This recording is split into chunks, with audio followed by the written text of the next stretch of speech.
Freedom Diggers Metal Detecting coming to you again.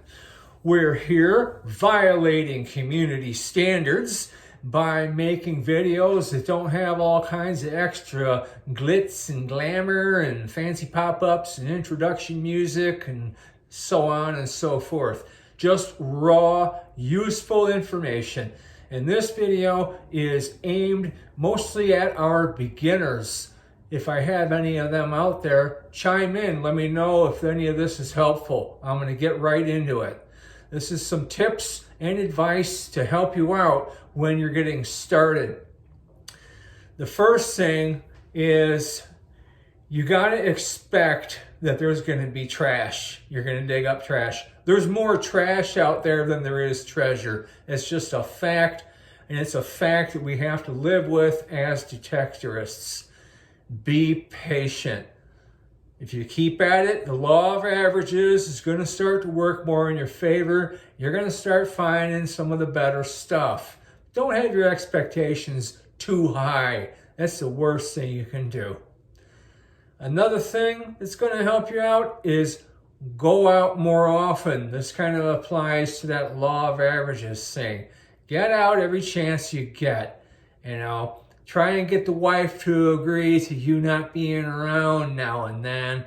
If you're single, well, you got it made, right? And stay out longer.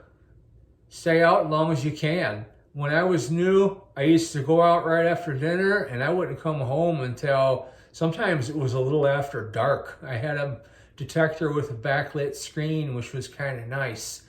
So get out more often, stay out longer if you can.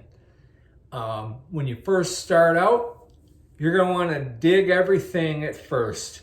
And I know that sounds like it's going to be frustrating, but it's going to help you learn how your machine responds to different items in the ground.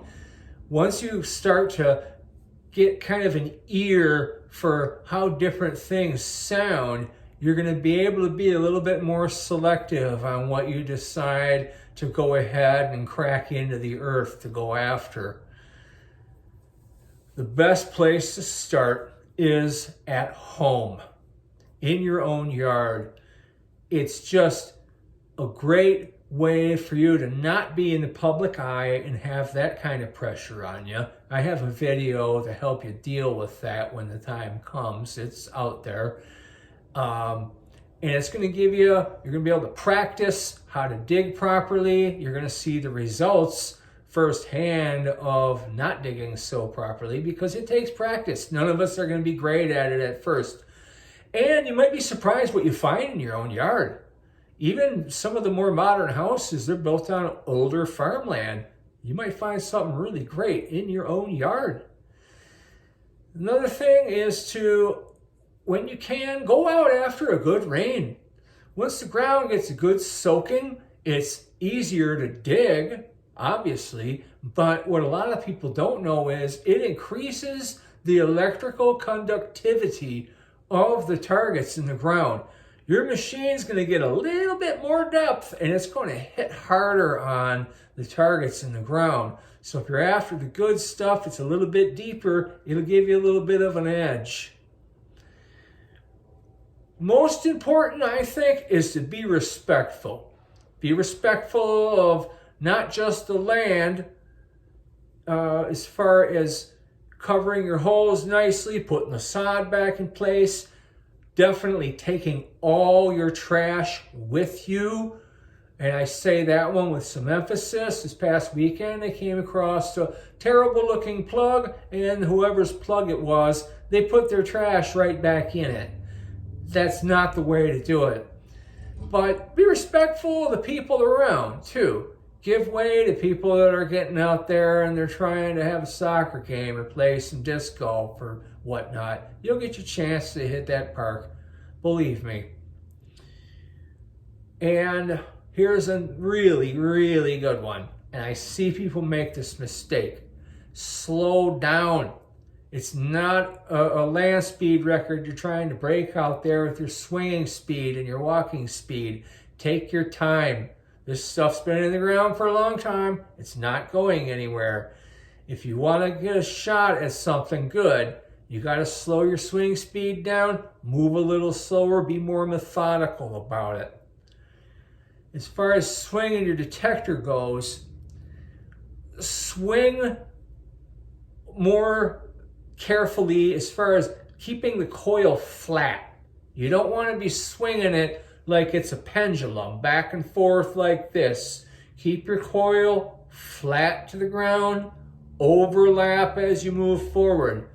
You don't want to miss stuff by swinging like a pendulum or going in a zigzag direction. You will definitely miss stuff. Here's one that I also have experienced firsthand. I came across the plug one time, it was obvious, and I swung over it on a whim. I got a really good hit. Opened up the plug, guess what was in there? A silver dime. That's because the person that dug that plug, they probably found a wheat penny in there or maybe another silver dime. They got all excited and they're like, oh, this is cool, you know, they put it away and they covered up the plug, the hole, then they took off. It's easy to get excited and have that adrenaline kick in, but swing your machine over your hole and over your plug before you walk away. You may be surprised that there's more than one good target in the hole. I call that a target having company. And last but not least, have something to put your finds in, a safe place to put them. When I first started, it was my front pocket of my pants. But as I got more into using an actual pouch, I started to use a container like an Old Spice container, you know, with a screw top on it, or a container from like some breath mints, whatever works for you. There's nothing worse than making a good find and losing it. You get home, you're like, oh man, you know, where's that Barbara dime I found? Where's that early 1900s wheat that I found? Oh man, I must have dropped it. You don't want to have that happen. So have a safe place to put your stuff. If you want me to do a video on different ideas for that you can do on the cheap, drop a comment and let me know, and I'll do a whole video on different ideas for things that you can put your finds in, and I'll show you what I use too. Coming up to about 1,000 subscribers, which is cool. Again, I'm not looking to make any money, but it'd be a nice milestone to hit. So if you like what you see, if you look around and you like what you see on my channel, go ahead and subscribe. Wouldn't mind having you around. Drop a comment and let me know how I'm doing. And in the meantime, make sure that you keep it dig free or die by digging responsibly. We'll see you next time on Freedom Diggers Metal Detecting. Thanks for watching.